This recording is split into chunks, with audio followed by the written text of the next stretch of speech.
Tonight, I'm so happy to welcome Nitzan Tal, the filmmaker of 8,000 Paperclips. Hi, Nitzan. Hi, and thanks for having me. Yeah, thanks. Thanks for, well, it's not that late. You're an hour later than us in New Jersey. So, we're very curious about you and about the film.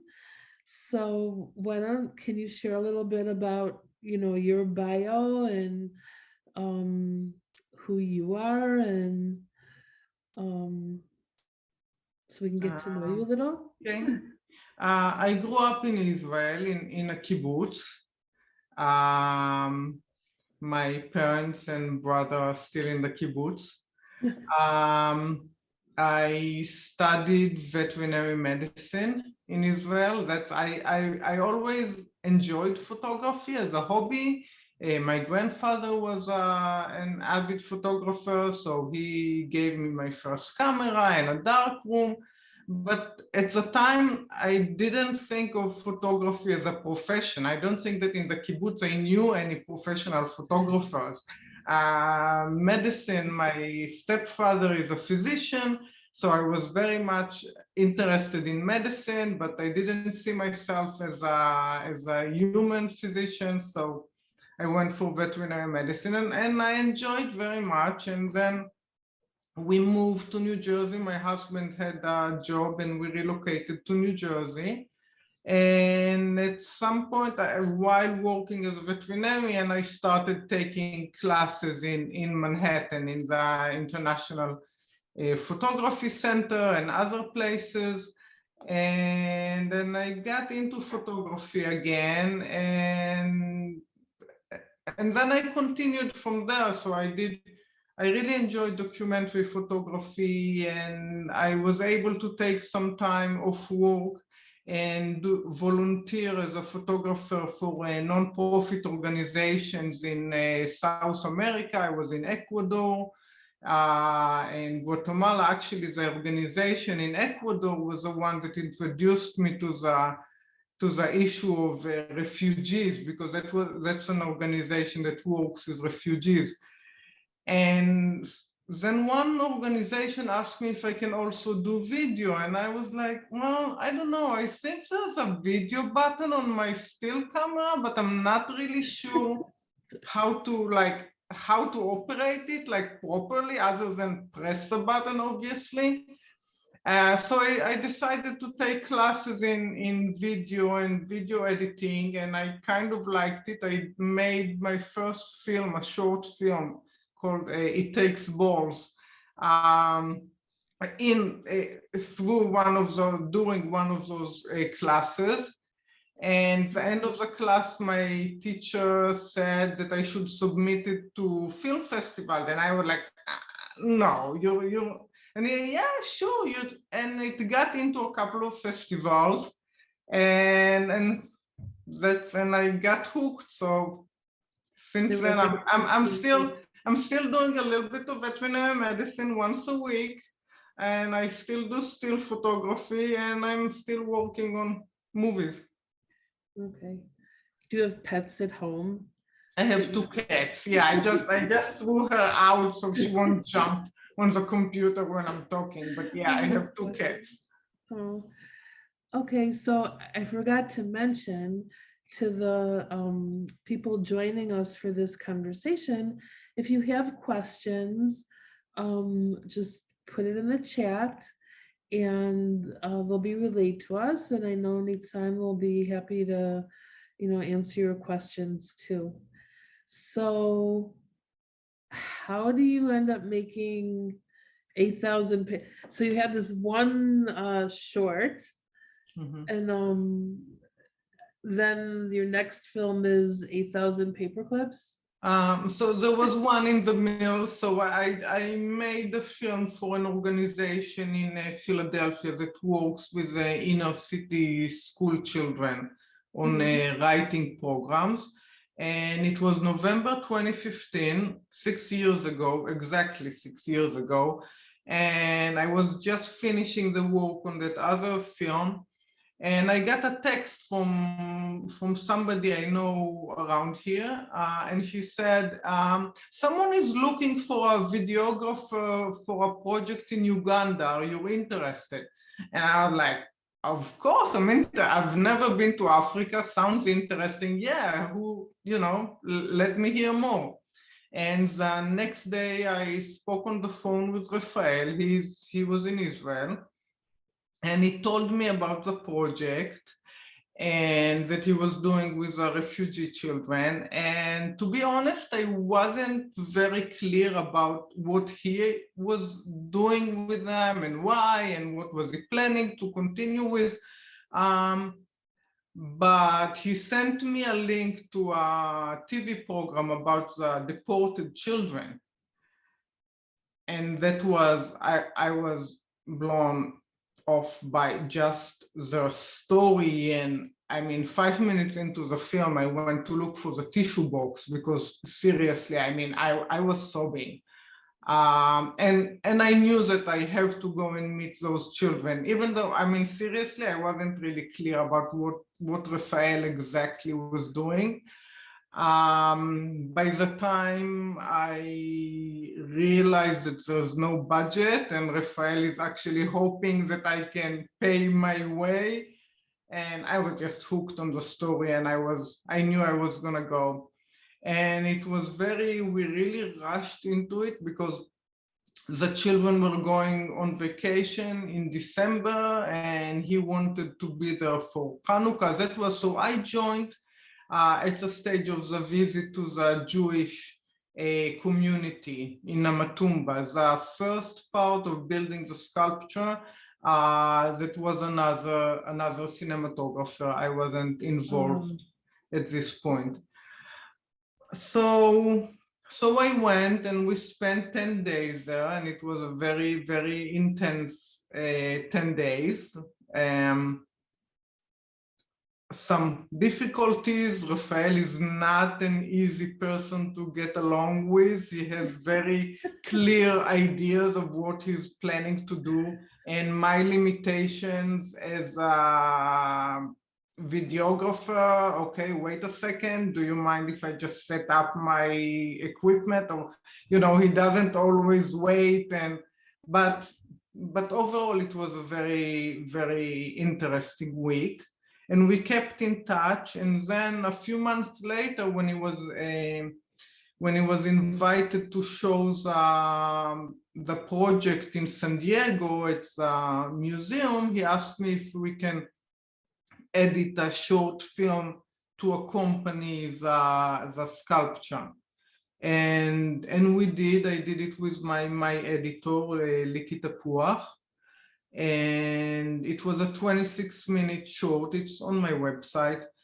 And that's when I realized that I really want to make a full documentary about it. I felt that in the short there were so many questions and subjects that I couldn't touch on. And I decided that I want to make the film. And yeah, that was in 2016, and it took 4 years. I traveling to San Diego and Israel, and again to Uganda, and yeah, and then we finished at the beginning of 2020. Not the best timing. Right, everything. And just so you weren't in South Sudan? No. Because I was wondering, like, where do you stay when you go to South Sudan? No, I've never been there. Hopefully one day. Yeah.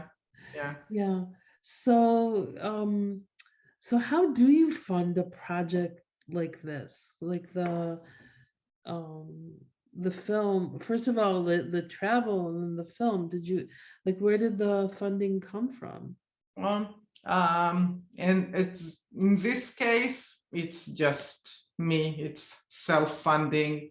So it's me. I'm fortunate enough that my husband has a successful company, and instead of wasting the money on, I don't know, accessories and bag and expensive clothing, that's my passion, the films.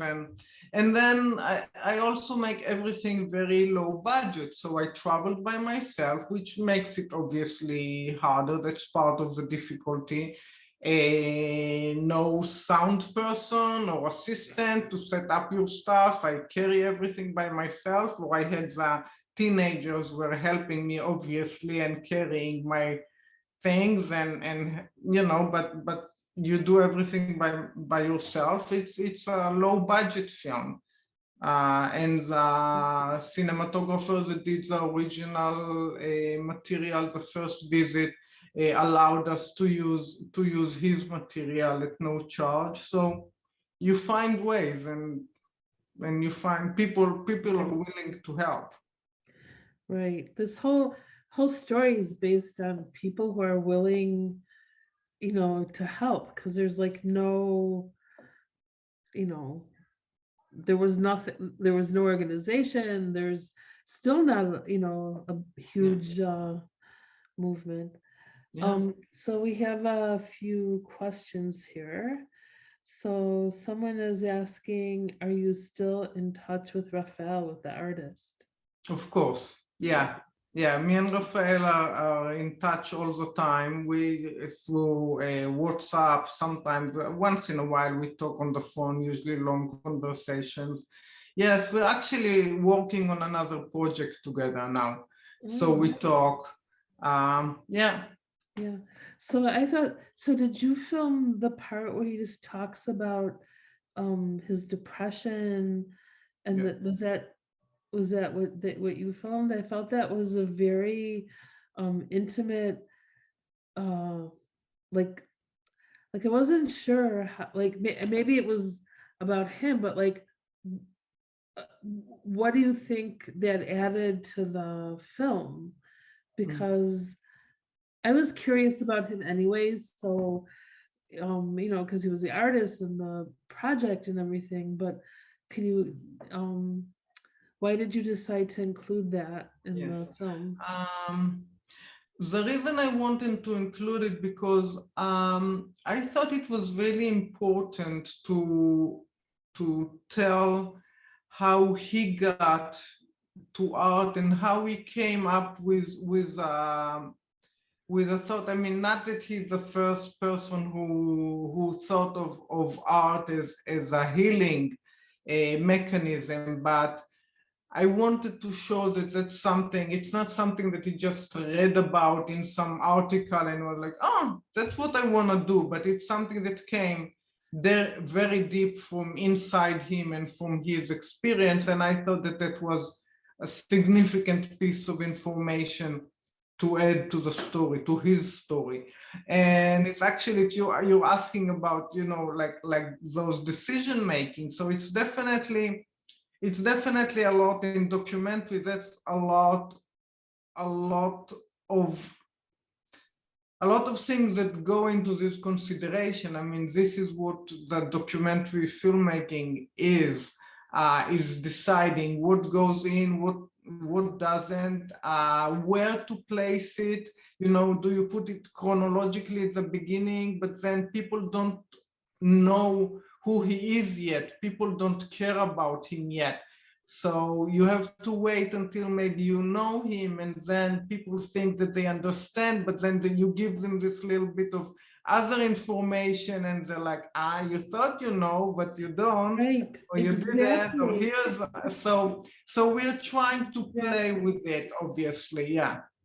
Yeah. Exactly. Like um you can kind of tell that the film is in kind of in two parts, right? Like um and the first part was interesting, but like as it continued, like I was so anxious to see what happened and what happened to the children. And so we also have some questions about that, about let's see, are you still in touch with the children? Must be in their 20s now, some Yes. of them. Mm-hmm. Are you Yeah. in touch with them? And do you know about what they're doing now? Like, do you have any? Yes, yeah, I am in touch with them. And yeah, so the five teens that were with us in the village, in the Jewish village, they're the one that I'm the closest with, because I spent that long week with them and we became close. So Tedo and Veronica are siblings, and they're in Egypt. They actually did not graduate high school. They both have learning disabilities, and they were getting a lot of support in Israel. And in Africa, that's not a thing. That was not available for them. So they dropped out, and their parents were in Egypt. They were again refugees in Egypt. That's actually something that happened to many of the families that were deported from Israel. Many of them did not stay in South Sudan because South Sudan didn't become more welcoming over the years since they ran away from, first time. So they went back to wherever they thought they felt more comfortable before that. So Veronica and Tedo are back with a family in Egypt. They do have a younger sister that's still in the project, Regina. Victoria did graduate high school, and she's now studying in a university in Kenya, in Nairobi. And actually, I ended up being her sponsor. So at some point, she lost her sponsor, and I learned about it, and I offered to be her sponsor. So we're in touch all the time because I take care of her needs, and we're also, we talk once in a while. Ramkel is still in high school. Iwin graduated, but then she got married and has a baby. She has, I think, a toddler. Actually, she should be now like 3 or 4, little girl.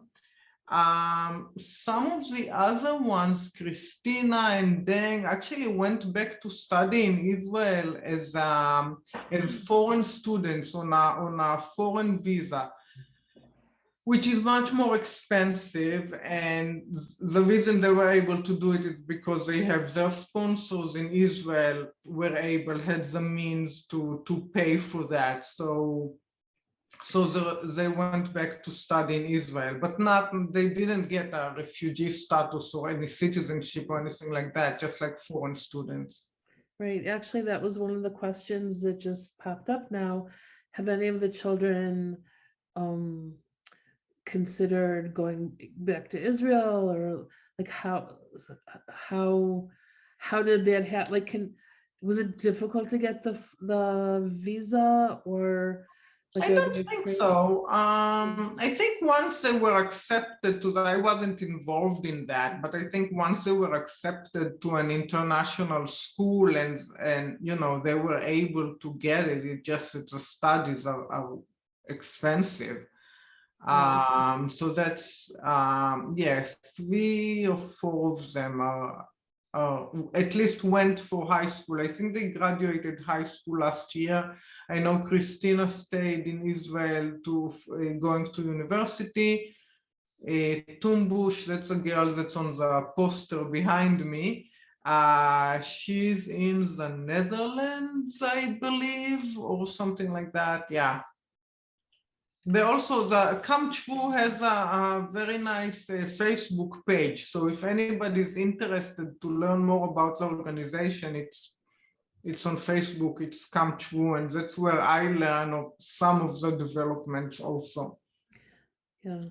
So are there any did any of this, I don't know if you know this or not, it just occurred to me now, were all the South Sudanese deported, or were some allowed to stay? I believe that most of them were deported. I think maybe there were a few very specific cases that were not deported, but as far as I know, it was the South Sudanese community as a whole it was decided that they will be deported once South Sudan got independence. Independence.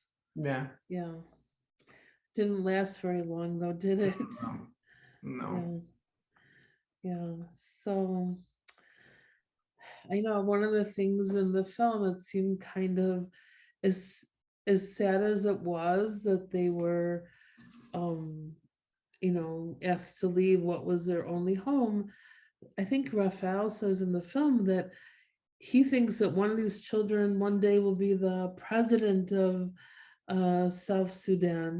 That things, um, even though the country was so underdeveloped or not, that they were still hopeful, and you can kind of tell how the hope wanes, how it's hopeless by the end of the film.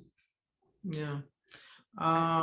Yeah, I mean, the children that got into the project are the lucky ones. So many others were not that lucky. So many, and as you can see in the film, and we really touched on it just a little bit because I didn't want to make it into like a tragedy of refugees film, because there's many other films about that. So we really just touched on a little bit of the suffering, but they've been through a lot, and there's a lot of other stories that we didn't tell. So, and also many of them, some of them, yeah, didn't graduate high school because they couldn't make it up. They all went down many grades when they moved to Africa, because in Africa, unlike in the US or in Israel, an Israeli child comes to the US and he's 14, he's going to be put into seventh or into eighth or ninth grade, and he's going to get help. In Africa, it's not like that. So what happens in Africa, there's a state exam, and you're placed according to that. And children that graduated seventh or eighth grade in Israel were placed in second grade because their English wasn't amazing, and they knew nothing of, like, I don't know, Ugandan history, and they didn't know math terms in English, and there was nobody to work with them and prepare them for the exam. So Victoria, who was, I don't know, I think like in seventh or eighth grade in Israel, was placed in second grade. Now she's a very smart young woman, so she was able to jump a few classes ahead, but still, she only went to university at 22. There was still a lot to catch up.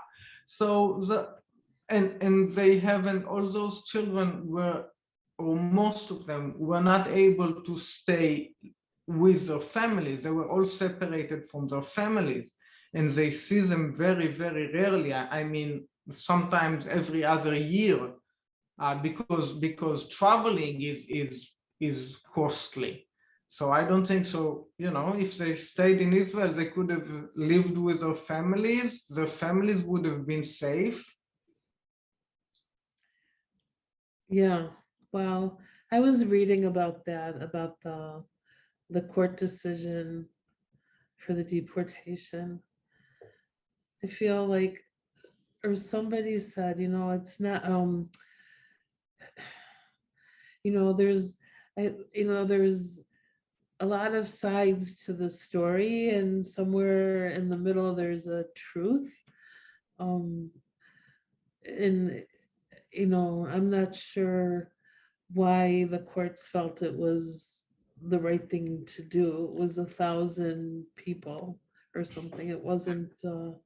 you know. As you can see, I did not get into the politics in the film at all, I know. because I had to look yeah. that up to like kind of remember, because um you know like I've been in South Tel Aviv a lot, um like around the area, the bus station, and Rehov Salamet, like in all that area, and now there's even there was a television drama that was made about um the refugees from Africa, and how they get to Tel Aviv and their lives in Tel Aviv. So I did notice that you like weren't like, this is the fact, this is where they are, and this is the story. Yeah.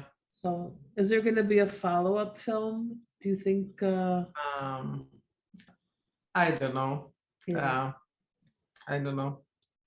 Nothing that I'm planning right now about that. Okay. So, the whole paperclip thing, have you heard, there's a town in Tennessee, I forgot the name of the town, where they collected 6 million paperclips. Mhm. Because, so I was just wondering if Raphael, like if he knew like the significance of paperclips, or if it was just like a art form for him, or media, like Yeah.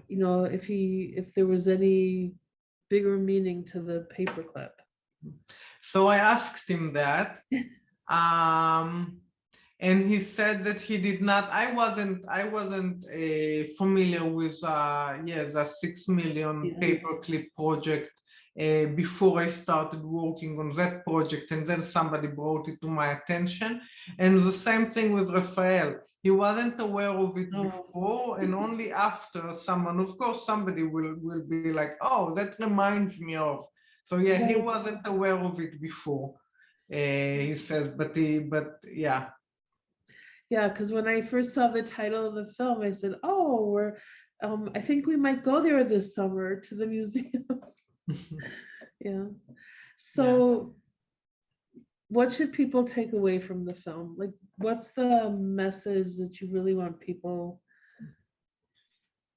Oh, I someone put think, it in yeah, Whiteville, Tennessee. That's where the museum is, yeah. Whiteville, Tennessee.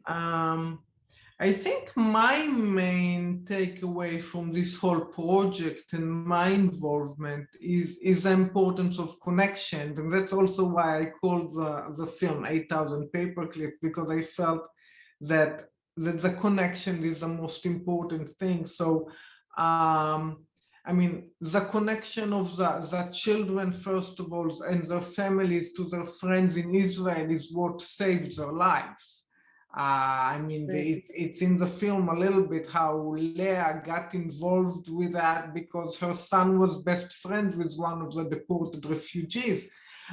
So that's one connection, and then Raphael and the children and me, as you know, I'm from the outside, but also I became connected to the project and the connection with the Jewish community and all these connections, and then later Raphael and the Syrian refugee and his family and another organization that works with refugees in San Diego. Not everything got into the film, obviously. Right. I think these connections are really, really important. And it's like, I mean, I think we notice it more than ever in 2020 when we were not able to meet people in person. And all of a sudden you realize that, yeah, you can take classes online and you can do festivals online, you can do everything online, and it's so convenient, and you don't sit in traffic and you don't have to find parking. But there's something missing, the human connection, the face to face. It's just something that is not that there's no substitute for it. So that was my main take from this whole story for myself personally. And that's one of the things that I tried to convey in the film. So, is there something that you left on the cutting room floor that you're sorry about, that now you wished you would have put in the film? Wow. I don't know. I try not to dwell on these things. There's a lot of little stories and little facts, and yes, that didn't get into the film. We also had at the beginning like a longer version of 73 minutes, but we felt that it was just a bit too long, so we edited 10 minutes out. So yeah, there's always more, and as you know, we call it the babies. We leave the babies on the editing room floor. Yeah, there's always stuff, but it's yeah. you have to make the decisions, and once you make the Right. decision, you You have to live with it. have to live with it. Yeah, yeah. So there's another question from does Raphael have plans to do a project in another country? You know? Yes. So Raphael, not with refugees. Raphael, one of the projects that he's working on is actually in San Francisco with relatives of 9/11 victims. So he was able at some point, I don't know who's the Port Authority, maybe they were looking to do something with metal that was left over from the Twin Towers. And there was some kind of a process, and people could apply to get that. And together with somebody in New York, a professor in New York, they applied and they got some of the materials. And he's working with in a university in San Francisco, I don't remember, architecture school, on a project that will involve building a memorial from those from these metal pieces, and the project supposed to involve the families of some of the victims. The victims. What's your next project? So you mentioned before the little story in the middle of the film about Raphael's depression. That's actually my next project. It's it's funny because I learned about this story. So it's much more, we only show a very tiny piece of it, but basically, you know, the story of Raphael and his depression, and then he decided to build this giant screw. And he took this screw on a journey around the world. Right. And when we met, he told me this story briefly, and then I read about it. There were a couple of articles about it. And I was like, I remember saying to my editor, that's a story we should make a movie about. But then she'll be like, oh, well, but we don't have any material. It happened 20 years ago. And a year later, when we were already in the middle of this project, he one day asked me, will you be interested in making a film about my journey with the screw? I guess at this point, he decided that he trusts me enough. Right. And I was like, how am I going to make a film about something that happened 20 years ago? You know, I don't have any visuals. What am I like? What do you mean? I filmed the whole thing. I have hours on hours of video. So yeah, so that's what we're working on now. Okay. It's a very different film. It's a very different feel and very different kind of story, but yeah, it's a story about mental illness and art. And So here's a question. Are you a person who believes that art can be healing? yes, definitely. Yeah, I definitely think that there's a lot of things that I'm not sure. I don't know if art can change the world. I don't know if art can change minds, but I think it definitely has healing properties. Yes. Yeah. Okay. Well, there's no more questions from, I know it feels a little bit odd to like we're talking to people, but we can't see them. Yeah. So I want to thank you for taking the time to chat with Thank you. us. And we'll look for your next project. Thank you. And hopefully, if you're ever in Chicago, we'd love to host you. And we look forward to seeing your new work. Thank you very much. Thank you for showing the film and thank you for having me. Great. Thank you. Okay.